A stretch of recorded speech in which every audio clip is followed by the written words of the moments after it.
قرآن مجید برہان رشید میں اللہ تعالی جل مجدہ الکریم نے ارشاد فرمایا وَلَقَدْ كَتَبْنَا فِي الزَّبُورِ مِن بَعْدِ الذِّكْرِ أَنَّ الْأَرْضَ يَرِثُهَا عِبَادِيَ الصَّالِحُونَ، بے شک ہم نے نصیحت کے بعد زبور میں لکھ دیا کہ اس زمین کے وارث میرے نیک بندے ہوں گے۔ قرآن مجید برہان رشید کی اس آیت مبارکہ میں زمین کے وارثوں سے مراد مفسرین نے اولیاء اللہ کو لیا ہے کہ جو اللہ کے نیک بندے ہیں، اللہ کے ولی ہیں، اللہ نے انہیں انبیاء کے بعد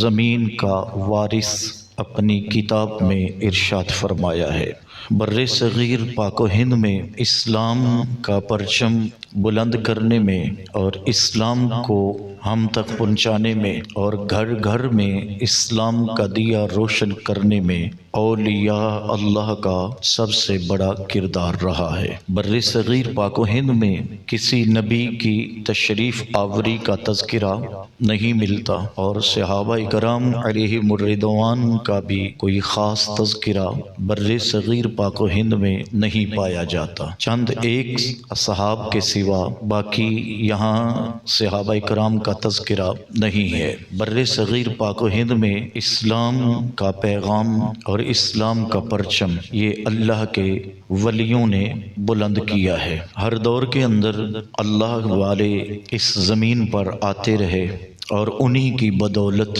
اللہ تعالیٰ نے بر صغیر پاک و ہند کے گھر گھر کو اسلام کا نور عطا فرما دیا۔ ان اولیاء اللہ میں بر صغیر پاک و ہند میں ایک بہت بڑا نام حضرت خواجہ خواجگان سلطان الہند حضرت خواجہ سید معین الدین چشتی اجمیری رحمۃ اللہ علیہ کا ہے۔ چونکہ یہ آپ کے عرس کے ایام ہیں، اسی مناسبت سے آج کہ جمعۃ المبارک میں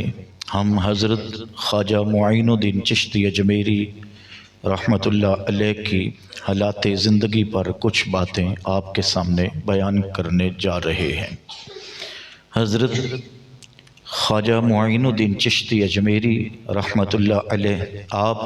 سادات گھرانے سے تعلق رکھتے ہیں، بلکہ آپ کی والدہ ماجدہ وہ حضرت سیدنا الشیخ عبد القادر جیلانی رحمۃ اللہ علیہ کی ہمشیرہ تھی۔ اس مناسبت سے حضرت خواجہ معین الدین چشتی اجمیری علیہ رحمہ حضرت سیدنا غوث العظم رضی اللہ تعالی عنہ کے بھانجے ہوئے۔ حضرت خواجہ معین الدین چشتی اجمیری علیہ رحمہ کی عمر کا بھی بچپن تھا جب آپ کے والد گرامی کا سایہ آپ کے سر سے اٹھ گیا۔ حضرت خواجہ معین الدین چشتی اجمیری علیہ رحمہ نے 12 سے 13 سال کی عمر تھی جب آپ نے تعلیم کے میدان میں قدم رکھا، اور اسی عمر میں آپ نے قرآن مجید فرقان حمید کو حفظ کیا۔ اپنے وقت کے بڑے بڑے جید اولیاء علماء کی صحبت میں وقت گزار کر قرآن مجید فرقان حمید اور حدیث مبارکہ کے نور سے اپنے سینے کو روشن کیا۔ حضرت خواجہ معین الدین چشتی اجمیری علیہ رحمہ جب علم دین کی دولت سے مالا مال ہوئے تو اب کسی کامل مرشد کی تلاش میں آپ نکلے۔ اس وقت آپ کے اس علاقہ میں جس اللہ کے ولی کا ستارہ چمک رہا تھا وہ حضرت خواجہ عثمان ہارونی رحمۃ اللہ علیہ تھے۔ حضرت خواجہ معین الدین چشتی اجمیری علیہ رحمہ حضرت خواجہ عثمان ہارونی، جن کو حضرت خواجہ عثمان ہارونی بھی پڑھا جاتا ہے، آپ ان کی خدمت میں حاضر ہوئے اور آپ کے ہاتھ پر آپ نے بیعت کی، اور پھر انہی کی صحبت میں رہ کر آپ نے ولایت کی راہ کی جو منزل تھی اسے حاصل کیا۔ حضرت خواجہ معین الدین چشتی اجمیری علیہ رحمہ کے پیر و مرشد جب حج کے لیے روانہ ہونے لگے تو حضرت خواجہ معین الدین چشتی اجمیری کو بھی اپنے ساتھ لیا۔ آپ فرماتے ہیں کہ پہلا سفر حج مجھے اپنے مرشد کی صحبت میں نصیب ہوا، اس لیے اہل محبت کہتے ہیں کہ حرمین شریفین کا سفر ہو یہ تنہا بھی کمال ہے، لیکن اگر یہ سفر کسی عالم دین کی صحبت میں میسر ہو جائے تو پھر اور کمال کی کہانی ہے۔ اور یہ سونے پہ سہاگے والی بات ہے کہ سفر حرمین بھی ہو اور پھر کامل مرشد کی صحبت بھی میسر ہو، تو یہ اور کمال کی بات ہوتی ہے کہ کامل مرشد کے ساتھ ساتھ یہ سفر نصیب ہو۔ حضرت خواجہ معین الدین چشتی اجمیری علیہ رحمہ فرماتے ہیں کہ جب ہم شہر مکہ میں پہنچے اور کعبۃ اللہ کا طواف کرنے کے بعد فارغ ہو گئے تو میرے مرشد نے میرا ہاتھ پکڑا اور مجھے میزاب رحمت کے نیچے لے آئے۔ حتیم کے اوپر جو پرنالہ ہے اسے میزاب رحمت کہتے ہیں۔ حتیم جو ہے یہ در حقیقت کعبۃ اللہ کی ہی جگہ ہے، اور اس حتیم کے اوپر جو کعبۃ اللہ کی چھت کا پرنالہ ہے اسے میزاب رحمت کہتے ہیں۔ اور یہاں پہ کھڑے ہو کر جب بندہ دعا مانگتا ہے تو اللہ تعالیٰ اپنی رحمت کے تصدق سے دعا کو ضرور قبول فرماتا ہے۔ تو فرماتے ہیں میرے مرشد گرامی نے میرا ہاتھ پکڑا ہوا تھا اور میزاب رحمت کے نیچے آئے، اور پھر ہاتھ اٹھا کر اللہ کی بارگاہ میں آنسو بہاتے ہوئے یہ عرض کی، اے اللہ میں تیری بارگاہ میں اپنا معین الدین پیش کرتا ہوں، اے اللہ تو اس سے اپنے نیک بندوں میں شامل فرما لے۔ تو فرماتے ہیں ہم نے پھر غیب سے آئی ہوئی آواز کو سنا، وہیں کھڑے تھے تو غیب سے آواز آئی جسے ہم نے سنا کہ اے عثمان ہارونی، ہم نے معین الدین کو قبول بھی فرما لیا ہے اور اپنے ولیوں میں بھی شامل فرما لیا ہے۔ فرماتے ہیں کہ پھر حج کی سعادت حاصل کرنے کے بعد ہم سفر مدینہ پہ روانہ ہوئے، اور مدینہ الرسول میں جب پہنچے تو حضور نبی کریم صلی اللہ علیہ وسلم کی بارگاہ میں سلام محبت پیش کرنے کے لیے میرے مرشد گرامی نے میرا ہاتھ اپنے ہاتھوں میں لیا ہوا تھا، اور جب ہم روضہ رسول کے پاس پہنچے مواجہ شیخ کے سامنے آئے، گنبد خضرا کی وہ سنہری جالیوں کا خوبصورت منظر تھا، اور میرے مرشد گرامی نے حضور نبی کریم صلی اللہ علیہ وسلم کی بارگاہ میں سلام عرض کیا، تو پھر میں نے بھی نبی پاک کی بارگاہ میں سلام عرض کیا، اور میں نے عرض کی السلام علیک یا رسول اللہ، تو گنبد خضرا کے اندر سے یہ آواز آئی وعلیک السلام، اے معین الدین ہم نے تیرے سلام کو قبول بھی فرمایا ہے اور تجھ سے محبت بھی فرمائی ہے۔ حضرت خواجہ معین الدین چشتی اجمیری علیہ رحمہ فرماتے ہیں شہر مدینہ میں پھر جتنا وقت گزرا وہ تو گزرا ہی تھا، لیکن ایک رات پھر مقدر کا ستارہ چمک اٹھا تو خواب میں حضور نبی کریم صلی اللہ علیہ وسلم کی زیارت ہوئی، تو محبوب نبی صلی اللہ علیہ وسلم نے فرمایا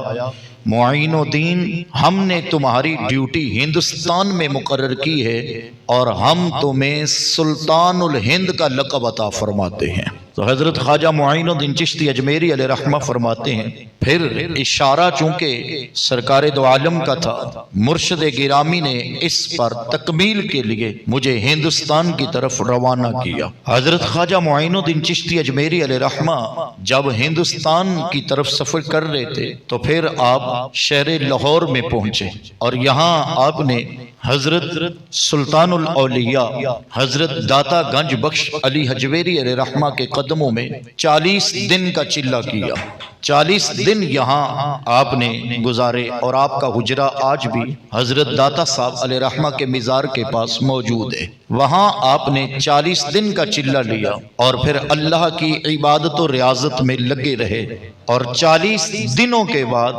جب آپ کا چلہ ختم ہوا تو پھر آپ جب وہاں سے روانہ ہونے لگے تھے تو اس وقت بے ساختہ آپ کی زبان سے یہ شعر جاری ہوا تھا، گنج بخش فیض عالم مظہر نور خدا ناقصارا پیر کامل کاملاں دا رہنما۔ یہ حضرت خواجہ معین الدین چشتی اجمیری علیہ رحمہ کی زبان سے یہ شعر ایسا جاری ہوا تھا کہ پھر آج یہ زمانہ بھر میں مقبول ہوا۔ پھر آپ وہاں سے ہندوستان کا سفر فرماتے ہیں اور شہر اجمیر میں آپ نے آ کر ڈیرے لگائے۔ حضرت خواجہ معین الدین چشتی اجمیری علیہ رحمہ جب ہندوستان میں آئے تھے تو وہ دور آسان نہیں تھا، بلکہ بہت زیادہ مشکل دور تھا۔ گھر گھر کے اندر کفر کے ڈیرے تھے اور لوگ بت پرستی میں مگن تھے۔ یہاں پر اسلام کا دور دور تک نام نہیں تھا، اور وقت کے بڑے بڑے جابر اور متکبر بادشاہ یہاں موجود تھے۔ حضرت خواجہ معین الدین چشتی اجمیری علیہ رحمہ نے یہاں آ کر اللہ کے نام کی ایسی تسبیح جاری رکھی اور حضور نبی اکرم صلی اللہ علیہ وسلم کی محبت کو ایسے عام کیا، اور آپ نے اسلام کو اس ڈھب سے بیان کیا اور اپنے خوبصورت اخلاق سے اس قدر لوگوں کو متاثر کیا کہ اللہ کے اس ولی کی نگاہ سے رب ذوالجلال نے 90 لاکھ لوگوں کو محمد عربی کا کلمہ عطا فرمایا۔ حضرت خواجہ معین الدین چشتی اجمیری علیہ رحمہ کی زندگی تو کمال سے کمال تر ہے۔ حضرت خواجہ معین الدین چشتی اجمیری علیہ رحمہ نے جہاں دین کے اس مشن کو جاری رکھا ہے، وہاں آپ نے اپنی زندگی کے اندر کم و بیش 96 سال آپ کی عمر ہے، اور اس میں آپ نے 51 حج ہندوستان سے پیدل جا کے ادا کرنے کی سعادت حاصل کی ہے۔ حضرت خواجہ معین الدین چشتی اجمیری علیہ رحمہ آپ قرآن مجید کے اس قدر پکے حافظ تھے اور تلاوت قرآن کا اس قدر شوق تھا کہ 24 گھنٹوں کے اندر یعنی دن اور رات میں حضرت خواجہ معین الدین چشتی اجمیری علیہ رحمہ 2 مرتبہ قرآن مجید مکمل پڑھا کرتے تھے۔ جب اس قدر عبادت کا شوق ہو کہ 24 گھنٹوں میں 2 بار مکمل قرآن پڑھا جائے اور زندگی میں 51 حج پیدل کیے ہوں اور پھر سلطان الہند کا لقب شہر مدینہ سے نصیب ہو اور آقا کریم صلی اللہ علیہ وسلم کے حکم سے آپ یہاں تشریف لائے ہوں، تو پھر آپ کی محنت کو اللہ نے ضائع نہیں ہونے دیا، آپ کی کوشش کو اللہ نے اس قدر قبول فرما لیا کہ حضرت خواجہ معین الدین چشتی اجمیری کے قدموں میں وقت کے سلطان شہاب الدین غوری جیسے لوگ تو آئے ہی ہیں، سلطان التمش جیسے لوگوں نے آپ کی قدم بوسی تو کی ہے۔ میرے خواجہ معین الدین چشتی اجمیری کی محنت سے اللہ نے ہندوستان کے گھر گھر کو اسلام کا نور عطا فرما دیا تھا۔ حضرت خواجہ معین الدین چشتی اجمیری علیہ رحمہ کی کرامات تو بہت ساری ہیں۔ حضرت خواجہ معین الدین چشتی اجمیری علیہ رحمہ کے خلفاء میں ایک بڑا نام حضرت خواجہ قطب الدین بختیار کاکی کا ہے، اور قطب الدین بختیار کاکی وہ ہے جس کے مریدوں میں پہلا نمبر خواجہ فرید الدین مسعود گنج شکر کا ہے۔ اس قدر بلند پایا آپ ولی کامل تھے اور آپ نے اپنی زندگی کو دین کے لیے وقف کیا۔ 24 گھنٹوں میں جہاں عبادت و ریاضت میں لگے رہتے، وہاں اپنی خانقاہ سے نکل کر اللہ کے ایک ایک بندے تک محمد عربی کا پیغام لے کر جاتے رہے۔ اور حضرت خواجہ معین الدین چشتی اجمیری علیہ رحمہ آپ رات ساری کی ساری عبادت و ریاضت میں لگا دیتے، اور آپ کی زندگی کی جو آخری رات تھی آپ اپنے حجرہ خاص میں تشریف لے گئے اور وہاں بلند آواز سے اللہ کا ذکر کرتے رہے، اور جب آپ کے ذکر کی آواز رک گئی، اب خلفاء کو فکر ہوئی، دروازے پہ دستک دی تو دروازہ کھل نہ سکا، تو مریدین خلفاء سمجھ گئے، تو جب دروازہ کھولا گیا تو حضرت خواجہ معین الدین چشتی اجمیری علیہ رحمہ اپنے خالق حقیقی کی بارگاہ میں جا چکے تھے، اور جب آپ کو دیکھا گیا تو حضرت خواجہ معین الدین چشتی اجمیری علیہ رحمہ کی پیشانی پر سبز رنگ کے یہ حروف لکھے ہوئے تھے، عبدہ ماتا حبیب اللہ، کہ یہ اللہ کا حبیب تھا، اللہ کی محبت میں اس دنیا سے چلا گیا ہے۔ حضرت خواجہ معین الدین چشتی اجمیری علیہ رحمہ کہ یہ عرس کے ایام ہیں، اور آج آپ کا عرس تو آپ کا مزار چونکہ اجمیر ہندوستان میں ہے، لیکن آپ کا تذکرہ، آپ کا ذکر رہتی دنیا تک اللہ نے باقی رکھا ہے۔ اور جیسے میں نے قرآن کی یہ آیت پڑھی، وَلَقَدْ كَتَبْنَا فِي الزَّبُورِ مِن بَعْدِ الذِّكْرِ أَنَّ الْأَرْضَ يَرِثُهَا عِبَادِيَ الصَّالِحُونَ، اللہ فرماتا ہے کہ میں نے اس زمین کے وارث اپنے ولیوں کو بنا دیا ہے، اور حضرت خواجہ معین الدین چشتی اجمیری علیہ رحمہ کے وصال کے صدیوں بعد جب انگریز یہاں آیا تھا اور پھر بڑے بڑے سائنسدانوں نے بر صغیر پاک و ہند کا وزٹ کیا،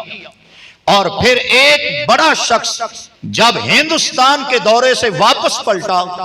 تو وہاں مغربی لوگوں نے پوچھا کہ تو نے ہندوستان کے اندر کیا دیکھا؟ تو اس نے یہ نہیں کہا تھا میں نے بڑے بڑے پہاڑ دیکھے ہیں، لمبے لمبے دریا دیکھے ہیں، وہاں کی سرسبز زمین دیکھی ہے، بلکہ اس نے کہا کہ میں ایک ایسی قبر پہ گیا ہوں، ایک ایسے مزار پہ گیا ہوں جس مزار میں جانے والا تو صدیوں پہلے جا چکا ہے، لیکن اس کا نام آج بھی لوگوں کے دلوں پہ حکومت کرتا نظر آیا ہے۔ یہ حضرت خواجہ معین الدین چشتی اجمیری علیہ رحمہ کی مبارک زندگی سے میں نے کچھ باتیں آپ کے سامنے رکھیں۔